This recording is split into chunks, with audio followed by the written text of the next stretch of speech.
নমস্কার বন্ধুরা, আমি চন্দ্রনাথ আপনাদের সঙ্গে রয়েছি রিচুয়াল কথা ইউটিউব চ্যানেলে।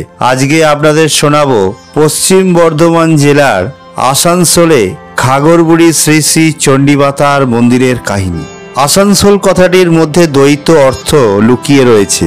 আসান শব্দের অর্থ হচ্ছে এক ধরনের বড় গাছ, এই গাছের ছাল থেকে সুমিষ্ট রস পাওয়া যায়। সোল শব্দের অর্থ হচ্ছে জঙ্গল। এই আসানসোল এলাকায় আসান গাছে একসময় ভর্তি ছিল এবং ছিল গভীর জঙ্গল, যদিও এখন শুধুই কংক্রিটের জঙ্গল এবং বিস্তীর্ণ এলাকা খোলা মাঠ। বন্ধুরা, আজ আপনাদের এই আসানসোলেরই ঘাগরবুড়ি চণ্ডীমাতার গল্প বলবো। কে এই ঘাগরবুড়ি মা, কবে এই মন্দির তৈরি হলো, কেনই বা তৈরি হলো, তা নিয়ে রয়েছে নানান লৌকিক অলৌকিক কাহিনী। ঘাগর শব্দের অর্থ ঘাগড়া বা বাদ্য। এই বঙ্গের অর্থাৎ রাঢ়বঙ্গের লৌকিক দেবী শ্রী শ্রী ঘাগরবুড়ি চণ্ডীমাতা। আসানসোল শহর থেকে 4 কিলোমিটার গেলে বাইপাসের ধারে এই ঘাগরবুড়ি মায়ের মন্দির। আদিবাসী অধ্যুষিত এলাকা, যেহেতু কলিয়ারি অঞ্চল, তাই গাছগাছালির কোনো চিহ্ন নেই। বিশাল বড় মাঠের মাঝখানে নুনিয়া নদীর ধারে এই মন্দির অবস্থিত। প্রতি বছর পয়লা মাঘ মন্দিরের প্রতিষ্ঠা দিবস উপলক্ষে খুব ধুমধাম করে পুজো হয়। মন্দিরের বাইরে বিশাল এলাকা জুড়ে মেলা বসে, লক্ষাধিক মানুষের সমাগম হয়। মায়ের বিগ্রহ বলতে শিলাখণ্ড। এই শিলাখণ্ডে ফুল ও রূপোর গহনা দিয়ে সাজানো হয়। 12 মাস মায়ের পুজো হয় ভোগ। সবচেয়ে তাৎপর্যপূর্ণ হচ্ছে খুব বড় যজ্ঞের স্থান এখানে রয়েছে, যা দেখার মতো। মন্দিরের মধ্যে রয়েছে একাধিক কক্ষ, শিবলিঙ্গকে প্রতিষ্ঠা করা হয়েছে। তবে ঘাগরবুড়ি মায়ের সঙ্গে দেবী অন্নপূর্ণা এবং পঞ্চানন মহাদেবকে প্রতিষ্ঠা করা হয়। ঘাগরবুড়ি মায়ের বাদিকে রয়েছে মা অন্নপূর্ণা এবং ডান দিকে পঞ্চানন মহাদেব। এই মন্দির তৈরি এবং তার সৃষ্টি সম্পর্কে খুব সুন্দর একটা ইতিহাস রয়েছে। লৌকিক অলৌকিক রসে ভরা এক গল্প।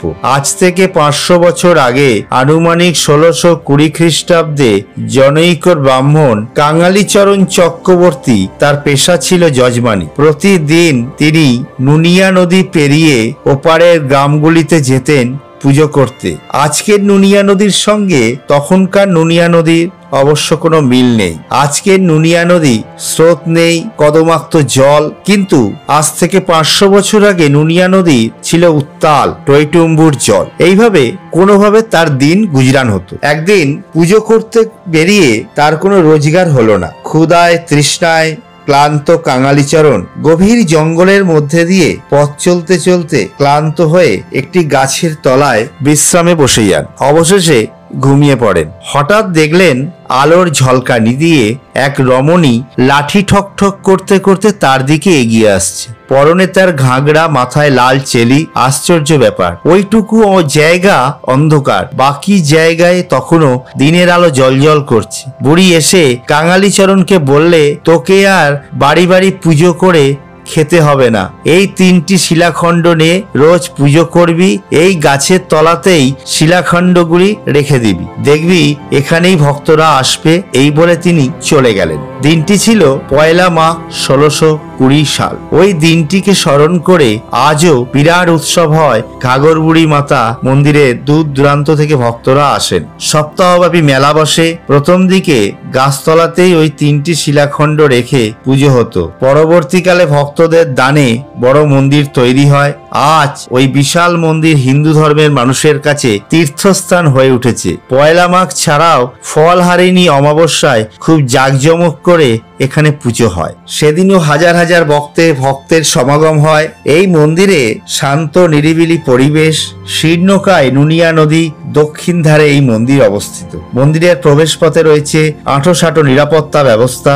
মূল মন্দিরটি অনেক ভেতরে। মূল মন্দিরের ভিতরে বাইরে বিভিন্ন ছোট ছোট মন্দির রয়েছে এবং কাঙালিচরণের বংশধরেরা মূল মন্দিরের সামনে নিয়মিত বসে জ্যোতিষ চর্চা করেন এবং পুজো আর্চায় ব্যস্ত থাকেন। কাঙালিচরণ চক্রবর্তী এবং তার পরবর্তী পুরুষদের মূর্তি গোটা মন্দির চত্বর জুড়ে রাখা আছে। বন্ধুরা, আপনারা যদি এই মন্দির দর্শন করতে চান, তবে হাওড়া বা শিয়ালদা থেকে দূরপাল্লার কোনো ট্রেনে আসানসোল স্টেশনে নামতে হবে। সেখান থেকে অটো করে ঘাগরবুড়ি চণ্ডীমাতার মন্দির যেতে পারে, অথবা অথবা সল্টলেক বা ধর্মতলা থেকে SBSTCর বাসে করে আসানসোল এসে সেখান থেকে অটো করে ঘাগরবুড়ি চণ্ডীমাতার মন্দির যাওয়া যায়। তাহলে বন্ধুরা, কেমন লাগলো আজকের এই গল্প? যদি ভালো লেগে থাকে আমার চ্যানেলটিকে সাবস্ক্রাইব করবেন, লাইক করবেন এবং অতি অবশ্যই কমেন্টস করবেন, কারণ কমেন্টস করলে আমি উত্তর দিই এবং আমার পরবর্তী ভিডিও করতে উৎসাহ জাগে। তাহলে বন্ধুরা, আজকের মতো বিদায় নিচ্ছি। আগামী পর্বে নিয়ে আসবো নতুন কোনো ধর্মস্থানের কথা নিয়ে। নমস্কার।